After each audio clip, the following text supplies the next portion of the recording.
வீட்டுக்கு வந்து மீனா வந்திருக்கா. நான் ஆல்ரெடி வந்து சொல்லியிருப்பேன் எல்லாத்துக்கிட்டேயுமே வந்து என் ஃப்ரெண்ட் வந்து யூடியூப் சேனல் வச்சுருக்காங்க. அவள் வந்து இவ தான். ஸோ வந்து நான் வந்து மீனாவோட எப்படி ஃப்ரெண்டானேன்னா வந்து சாரதா காலேஜில் படிக்கும்போது தான் வந்து ஃப்ரெண்டானேன். நாங்கள் வந்து வேறு டிபார்ட்மெண்ட்னா இவ வந்து இங்கிலீஷ் டிபார்ட்மெண்ட் எடுத்திருந்தா, நான் வந்து மேத்ஸ் டிபார்ட்மெண்ட்டு. எப்படின்னா ரூம்மேட், ஒரே ரூம்மேட்டாக இருந்தோம். நாங்கள் 2 பேர் ராம்நாடுமே தெரியாது, ஹாஸ்டலில் ஒன்றா இருந்தோம். ராம்நாடுமே நாங்கள் தெரியாது.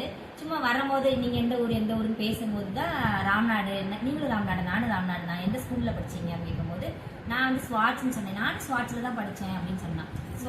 நான் வந்து ஸ்வாட்ஸில் வந்து 6th வரைக்கும் தான் படித்தேன். இவன் வந்து அப்போ தான் வந்து 7th வந்து ஜாயின் பண்ணா. நாங்கள் வந்து ஸ்வாட்ஸ் மெட்ரிகுலேஷனில் பார்த்ததே இல்லை. நாங்கள் பார்த்தது வந்து சாரதா காலேஜில் தான் வந்து மீட் பண்ணோம். மீனா வந்து எனக்கு எப்படி ஃப்ரெண்டானா வந்து காவியா மூலம் தான். காவியா வந்து பின்னாடி வீடியோ எடுத்துக்கிட்டு இருக்கு. ஸோ நாங்கள் ஆல்ரெடி நான் சொல்லியிருப்பேன், எங்கள் குரூப் நேம் வந்து ஒரு ரைவுடல்னு சொல்லிட்டு 12th நாங்கள் எல்லாரும் 5 பேர் ஒன்றா தான் இருப்போம். இப்போ ஒரு உயிர் மட்டும்தான் வந்திருக்கு, இன்னும் 3 உயிர் வந்து வரல. ஸோ எங்கள் 5 பேர்த்தி ஒரு ரைவுடல் வந்து குழந்தை பிறந்தோன்னே எல்லாரும் பார்க்க வருவாங்க. அப்போ வந்து உங்களுக்கு காட்டுற வீடியோவில் நாங்கள் வந்து வேறு டிபார்ட்மெண்ட், அதனால வந்து எங்களுக்கு படிப்பு சம்மந்தமாக நாங்கள் வந்து பேச மாட்டோம்.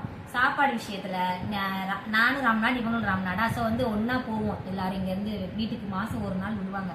அப்போ வந்து எல்லாரும் ஒன்றா பஸ்ஸில் போகிறது. திருப்பி அங்கேருந்து காலையில் நாங்கள் வந்து 6 மணிக்கெலாம் அங்கேருந்து கிளம்பி வரணும். அப்போ தான் வந்து 1.5 மணி நேரத்தில் நாங்கள் காலேஜ் வர முடியும். அதனால் 6 மணிக்கெலாம் கிளம்பி அங்கேருந்து வருவோம். வரும்போது நீ இந்த ஸ்நாக்ஸ் வாங்கிக்கலாம், நான் இந்த ஸ்நாக்ஸ் வாங்கி தரேன் அப்படின்னு சொல்லிட்டு மொத்தமாக எல்லோரும் பங்கு போட்டு சாப்பிட்றது, அது மாதிரி நல்லாயிருக்கும். வந்து ரொம்ப நேரம் உட்காந்து பேசிட்டோமா, இப்போ எல்லாருமே வந்து கிளம்புறாங்களா. இப்போ என்னோட சேனலை எப்படி சப்போர்ட் பண்ணீங்களோ அதே மாதிரியே என்னோட ஃப்ரெண்டோட சேனலை சப்போர்ட் பண்ணுங்க. மறக்காமல்